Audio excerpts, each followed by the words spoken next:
তব কথামৃতং তপ্ত জীবনম কবিভিরীরিতং কল্মষাপহম শ্রবণমঙ্গলং শ্রীমদাততং ভুবি গৃণন্তি যে ভুরিদা জনা।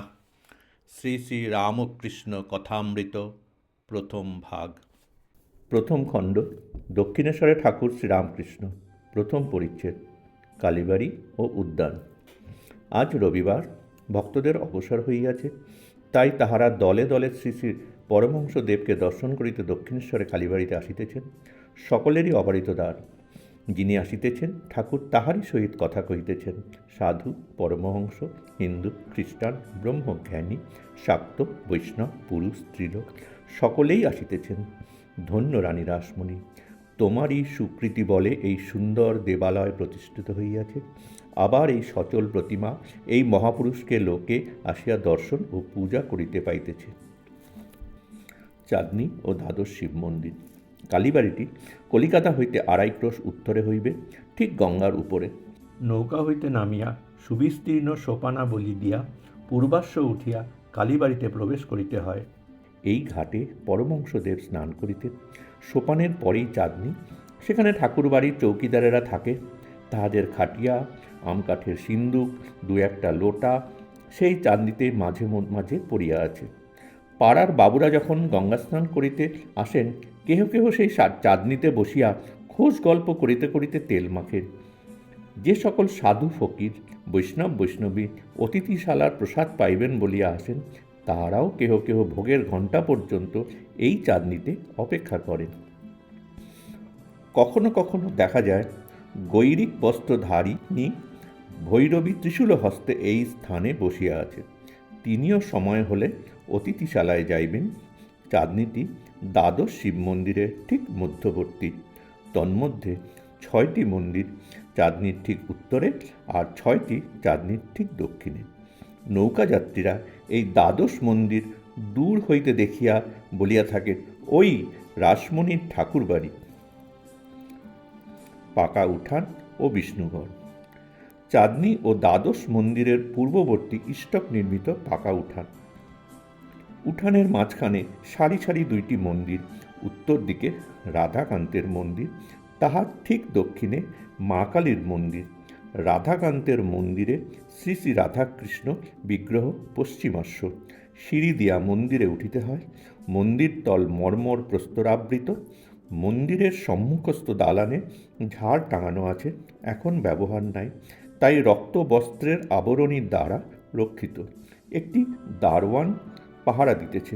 অপরাহ্নে পশ্চিমের রৌদ্রে পাছে ঠাকুরের কষ্ট হয়, তাই ক্যাম্বিসের পর্দার বন্দোবস্ত আছে। দালানের সারি সারি খিলানের ফুকর উহাদের দ্বারা আবৃত হয়। দালানের দক্ষিণ পূর্ব কোণে একটি গঙ্গা জলের জ্বালা। মন্দিরের চৌকাঠের নিকট একটি পাত্রে শ্রী চরণামৃত। ভক্তেরা আসিয়া ঠাকুর প্রণাম করিয়া ওই চরণামৃত লইবে। মন্দিরের মধ্যে সিংহাসনারূঢ় শ্রী শ্রী রাধাকৃষ্ণ বিগ্রহ। শ্রীরামকৃষ্ণ এই মন্দিরে পূজারীর কার্যে প্রথম ব্রতী হন 1857-58 খ্রিস্টাব্দ। শ্রী শ্রী ভবতারিণী মা কালী। দক্ষিণের মন্দিরে সুন্দর পাষাণময়ী কালী প্রতিমা। মার নাম ভবতারিণী। শ্বেত কৃষ্ণ মর্মর প্রস্তরাবৃত মন্দিরতল ও সোপানযুক্ত উচ্চ বেদী। বেদীর উপরে রৌপ্যময় সহস্র দল পদ্ম, তাহার উপরে শিব, সব হইতে দক্ষিণ দিকে মস্ত, উত্তর দিকে পা করিয়া পড়িয়া আছেন। শিবের প্রতিকৃতি শ্বেত প্রস্তর নির্মিত। তাহার হৃদয়োপরি বারাণসী চেলি পরিহিতা নানা ভরণালঙ্কৃতা এই সুন্দর ত্রিনয়নী শ্যামাকালীর প্রস্তরময়ী মূর্তি। শ্রীপাদ পদ্মের নূপুর, গুঞ্জরী পঞ্চম, পাঁজের চুটকি আর জবা বিল্লপত্র। পাঁজের পশ্চিমের মেয়েরা পরে। পরমহংসদেবের ভারী সাধ, তাই মথুরবাবু পরাইয়াছেন। মার হাতে সোনার বাউটি, তাবি ইত্যাদি। অগ্র হাতে বালা, নারিকেল ফুল, পৈচে, বাউটি। মধ্য হাতে তার, তাবিজ ও বাজু। তাবিজের ঝাপা দোদুল্যমান।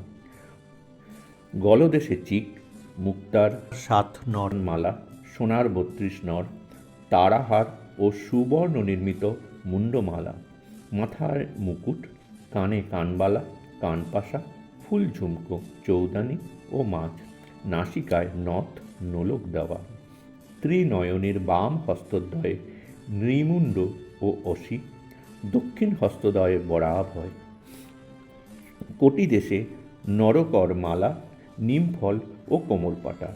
মন্দির মধ্যে উত্তর পূর্ব কোণে বিচিত্র সজ্জা, মা বিশ্রাম করেন। দেওয়ালের এক পার্শ্বে চামর ঝুলিতেছে। ভগবান শ্রীরামকৃষ্ণ ওই চামর লইয়া কতবার মাকে ব্যজন করিয়াছেন। বেদির উপর পদ্মাসনে রূপার গেলাসে জল, তলায় সারি সারি ঘটি, তন্মধ্যে শ্যামার পান করিবার জল।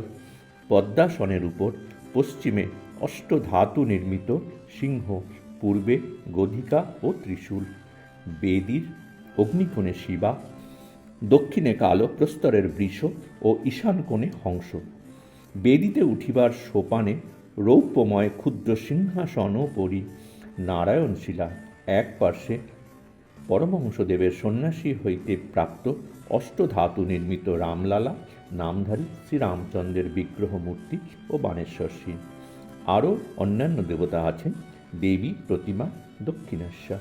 ভবতারিণীর ঠিক সম্মুখে অর্থাৎ বেদির ঠিক দক্ষিণে ঘট স্থাপন হইয়াছে, সিন্দুর রঞ্জিত, পূজান্তে নানা কুসুম বিভূষিত, পুষ্পমালা শোভিত মঙ্গল ঘট। দেওয়ালের এক পাশে জলপূর্ণ তামার ঝাড়ি, মা মুখ ধুইবেন।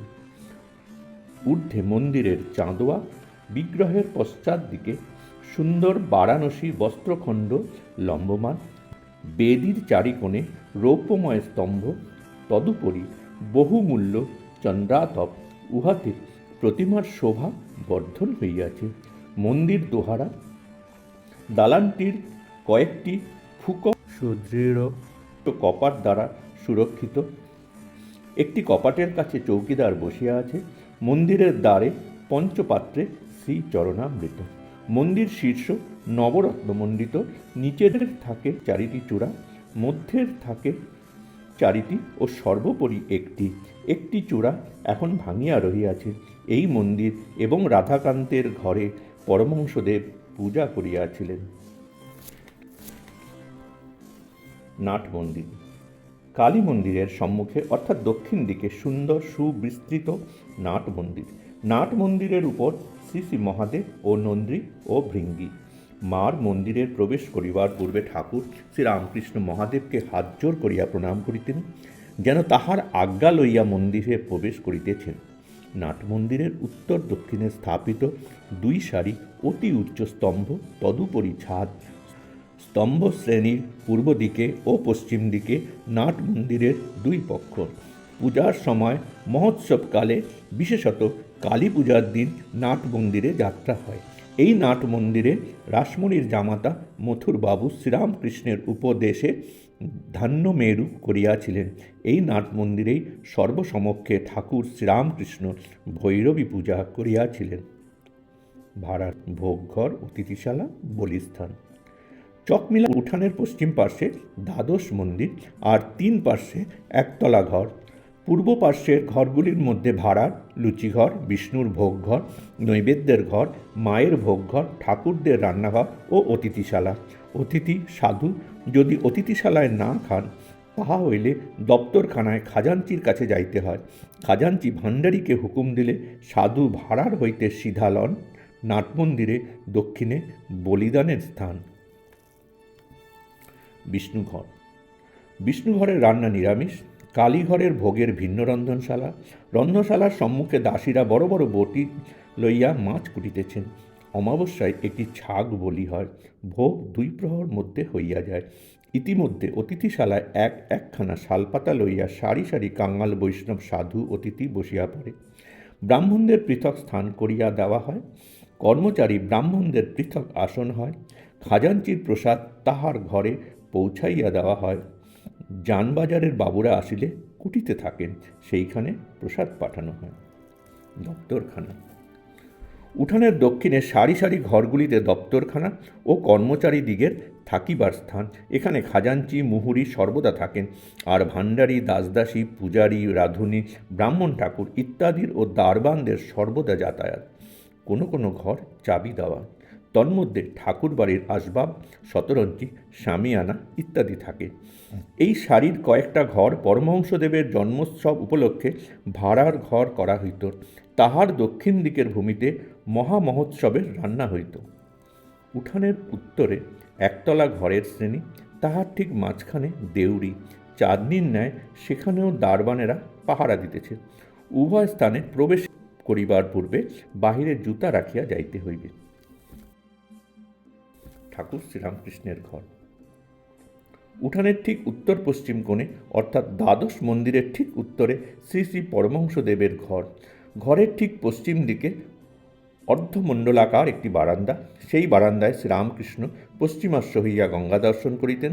এই বারান্দার পরেই পথ, তাহার পশ্চিমে পুষ্পোদ্যান, তৎপরে প্রস্তাব, তাহার পরেই পূত সলিলা সর্বতীর্থময়ী কলকলনাদিনী গঙ্গা।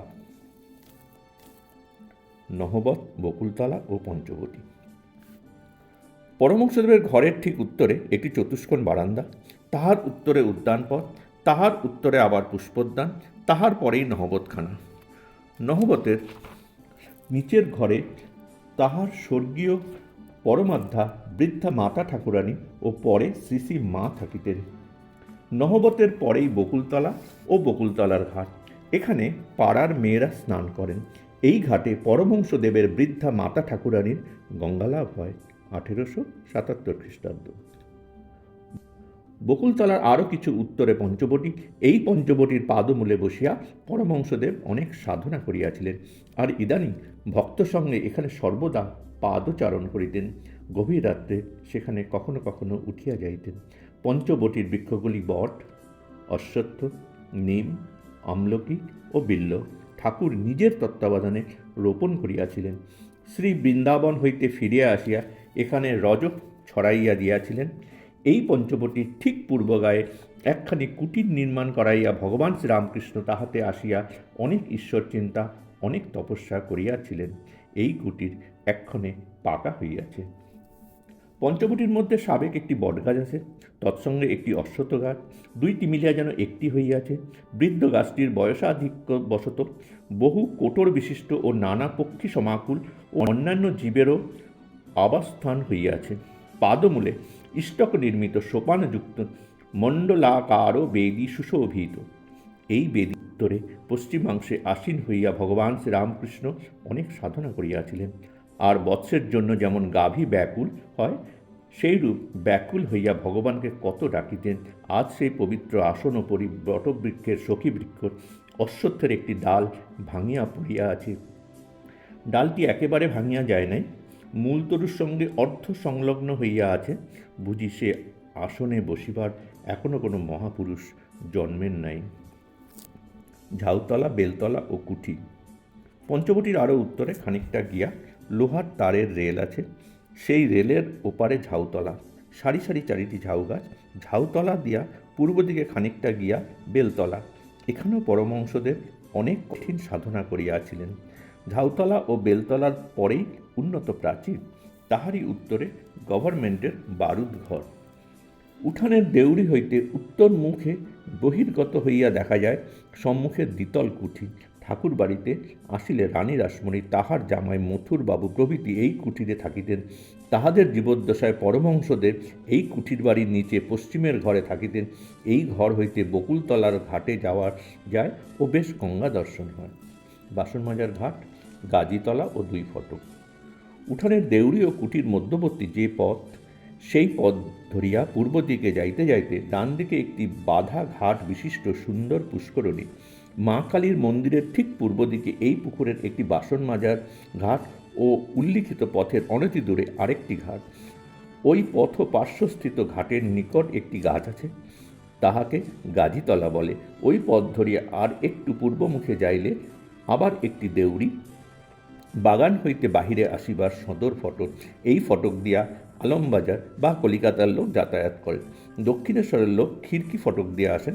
কলিকাতার লোক প্রায়ই এই সদর ফটক দিয়া কালীবাড়িতে প্রবেশ করেন। সেখানেও দারোয়ান বসিয়া পাহারা দিতেছে। কলিকাতা হইতে পরমহংসদেব যখন গভীর রাত্রে কালীবাড়িতে ফিরিয়া আসিতেন, তখন এই দেউড়ির দারোয়ান চাবি খুলিয়া দিত। পরমহংসদেব দারোয়ানকে ডাকিয়া ঘরে লইয়া যাইতেন ও লুচি মিষ্টান্নদি ঠাকুরের প্রসাদ তাহাকে দিতেন। হাঁসপুকুর, আস্তাবল, গোশালা ও পুষ্পদ্বার। পঞ্চবটির পূর্ব দিকে আরেকটি পুষ্করণী, নাম হাঁসপুকুর। ওই পুষ্করণীর উত্তর পূর্ব কোণে আস্তাবল ও গোশালা। গোশালার পূর্ব দিকে খিড়কির ফটক। এই ফটক দিয়া দক্ষিণেশ্বরের গ্রামে যাওয়া যায়।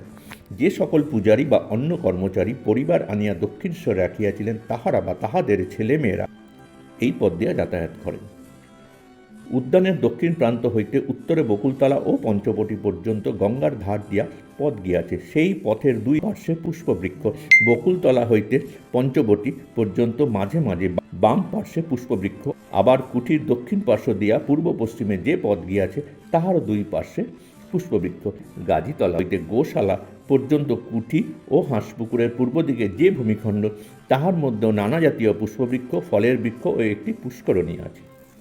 অতি প্রত্যুষে পূর্ব দিক রক্তিম বর্ণ হইতে না হইতে যখন মঙ্গলারতির সুমধুর শব্দ হইতে থাকে ও সানাইয়ের প্রভাতী রাগরাগিনী বাজিতে থাকে, তখন হইতেই মা কালীর বাগানে পুষ্পচয়ন আরম্ভ হয়। গঙ্গা তীরে পঞ্চবটির সম্মুখে বিল্লবৃক্ষ ও সৌরভপূর্ণ গুলচি ফুলের গাছ, মল্লিকা, মাধবী ও গুলচি ফুল শ্রীরামকৃষ্ণ বড় ভালোবাসিতেন। মাধবীলতা শ্রী বৃন্দাবন ধাম হইতে আনিয়া তিনি পুঁতিয়া দিয়াছেন। হাঁসপুকুর ও কুঠির পূর্ব দিকে যে ভূমিখণ্ড, তন্মধ্যে পুকুরের ধারে চম্পক বৃক্ষ, কিয়ৎ দূরে ঝুমকা জবা, গোলাপ ও কাঞ্চন পুষ্প। বেড়ার উপরে অপরাজিতা, নিকটে জুই, কোথাও শেফালিকা। দ্বাদশ মন্দিরের পশ্চিম গায়ে বরাবর শ্বেত করবী, রক্তকরবী, গোলাপ, জুই, বেল। ক্বচিৎ বাধুস্তর পুষ্প। মহাদেবের পূজা হইবে। মাঝে মাঝে তুলসী উচ্চ ইষ্টক নির্মিত মঞ্চের উপরে রোপণ করা হইয়াছে। নহবতের দক্ষিণ দিকে বেল, জুই, গন্ধরাজ, গোলাপ। বাদাঘাটের অনতি দূরে পদ্মকরবী ও কোকিলাক্ষ। পরমহংসদেবের ঘরের পাশে দুই একটি কৃষ্ণচূড়ার বৃক্ষ ও আশেপাশে বেল, জুই, গন্ধরাজ, গোলাপ, মল্লিকা, জবা, শ্বেতকরবী, রক্তকরবী, আবার পঞ্চমুখী জবা, চীন জাতীয় জবা। শ্রীরামকৃষ্ণ এককালে পুষ্পচয়ন করিতেন। একদিন পঞ্চবটির সম্মুখস্থ একটি বিল্লবৃক্ষ হইতে বিল্লপত্র চয়ন করিতেছিলেন। বিল্লপত্র তুলিতে গিয়া গাছের খানিকটা ছাল উঠিয়া আসিল। তখন তাহার এইরূপ অনুভূতি হইল যে, যিনি সর্বভূতে আছেন তার না জানি কত কষ্ট হইল। অমনি আর বিল্লপত্র তুলিতে পারিলেন না। আর একদিন পুষ্পচয়ন করিবার জন্য বিচরণ করিতেছেন, এমন সময় কে যেন দপ করিয়া দেখাইয়া দিল যে, কুসুমিত বৃক্ষগুলি যেন এক একটি ফুলের তোড়া এই বিরাট শিব মূর্তির উপর শোভা পাইতেছে, যেন তাহারই অহর্নিশি পূজা হইতেছে। সেই দিন হইতে আর ফুল তোলা হইল না। ঠাকুর শ্রীরামকৃষ্ণের ঘরের বারান্দা। পরমহংসদেবের ঘরের পূর্ব দিকে বরাবর বারান্দা। বারান্দার এক ভাগ উঠানের দিকে, অর্থাৎ দক্ষিণমুখ। এ বারান্দায় পরমহংসদেব প্রায় ভক্ত সঙ্গে বসিতেন ও ঈশ্বর সম্বন্ধীয় কথা কহিতেন বা সংকীর্তন করিতেন। এই পূর্ব বারান্দার অপরার্ধ উত্তরমুখ। এ বারান্দায় ভক্তেরা তাহার কাছে আসিয়া তাহার জন্মোৎসব করিতেন, তাহার সঙ্গে বসিয়া সংকীর্তন করিতেন। আবার তিনি তাহাদের সহিত একসঙ্গে বসিয়া কতবার প্রসাদ গ্রহণ করিতেন। এই বারান্দায় শ্রীযুক্ত কেশবচন্দ্র সেন শিষ্যসম বিহারে আসিয়া তাহার সঙ্গে কত আলাপ করিয়াছেন। আমোদ করিতে করিতে মুড়ি, নারিকেল, লুচি, মিষ্টান্নদি একসঙ্গে বসিয়া খাইয়া গিয়াছেন। এই বারান্দায় নরেন্দ্রকে দর্শন করিয়া শ্রীরামকৃষ্ণ সমাধিস্থ হইয়াছিলেন। আনন্দনিকেতন।